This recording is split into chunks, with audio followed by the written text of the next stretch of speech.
অতীত আর শৈশব ভুলতে পারি না। সেই সকালে স্কুল থেকে এসে পেঁয়াজ আর কাঁচা লঙ্কা দিয়ে পান্তা ভাত খেয়ে এই গরমের মধ্যে ছুটে গেছি খেলতে। খেলে এসে জলে ঝাঁপিয়ে পড়ে ঘন্টার পর ঘন্টা চান করা। তারপর যখন দুপুরে স্কুলে গেছি, সেই শুটকি ভর্তা দিয়ে পান্তা ভাত ভালো যায় খেয়ে স্কুলে চলে যেতাম। পেটটা ঠান্ডাও থাকতো, ভরাও থাকতো। তারপর এখানে এসে কখনো মাঝে সাঝে, সবসময় নয়,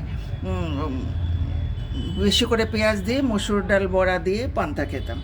তা এখন মাঝে মাঝে সেই কথাগুলো মনে করে সেই পান্তা ভাতটাকে একটু গ্রাইন্ডারে পেস্ট বানিয়ে ছেঁকে জলটা বার করে নিই।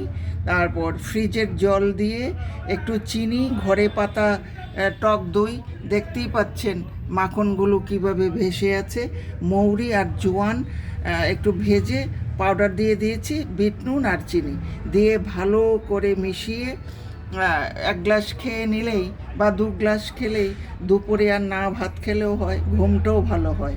আপনারা করে খেতে পারেন।